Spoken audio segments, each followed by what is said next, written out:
Et c'est l'heure de l'info éco avec Lynn Rifaille. Bonjour Lynn. Bonjour Sandrine. Au lendemain de son investiture, le nouveau président des États-Unis s'apprête à préciser les grandes lignes de sa politique commerciale. Si le mandat de son prédécesseur a été marqué par les guerres commerciales, Joe Biden, lui, s'apprête-t-il pour autant à changer complètement de cap avec la Chine et l'Union européenne?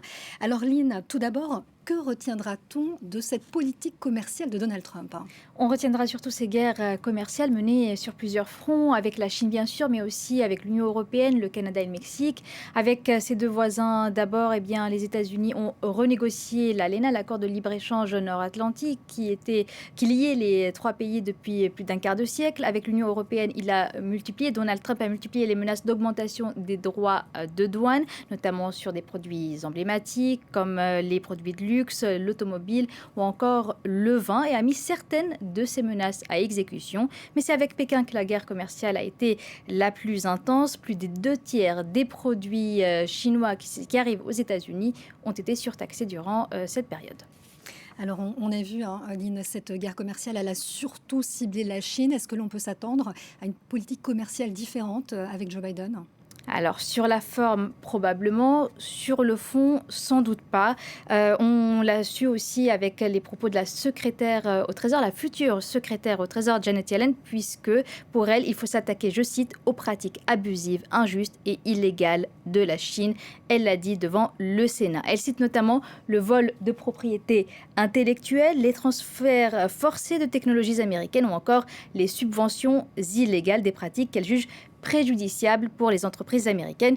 Une analyse que partage aussi le futur secrétaire d'État américain Anthony Blinken. Pour lui, Donald Trump a eu raison d'avoir une position plus ferme vis-à-vis de la Chine, même s'il critique la méthode utilisée. Donc si Joe Biden et son administration comptent rester fermes avec la Chine, ils vont en revanche probablement changer de méthode. Fini les déclarations à l'emporte-pièce, les mesures unilatérales. L'équipe de Joe Biden espère rallier les Européens qui critiquent aussi certaines pratiques commerciales de Pékin.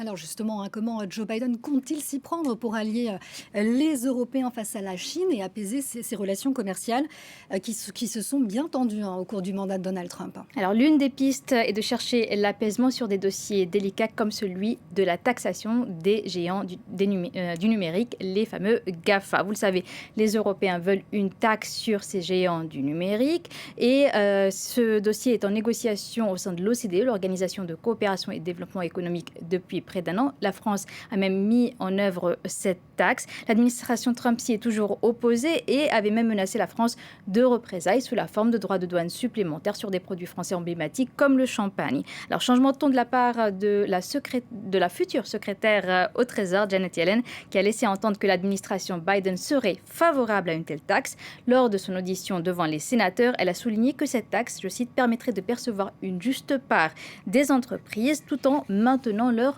compétitivité. Alors, en revanche, il y a un autre dossier où cela risque d'être plus compliqué entre les Européens et les Américains, c'est celui des subventions croisées à Airbus et Boeing. Depuis une quinzaine d'années, les Européens accusent les Américains de subventionner Boeing et les Américains accusent les Européens de subventionner Airbus. Un dossier donc vieux de 15 ans qui a abouti ces dernières semaines à des hausses des droits de douane des deux côtés de l'Atlantique. Il faudra donc beaucoup de négociations, beaucoup de diplomatie des deux côtés pour tenter de trouver un compromis sur ce sujet.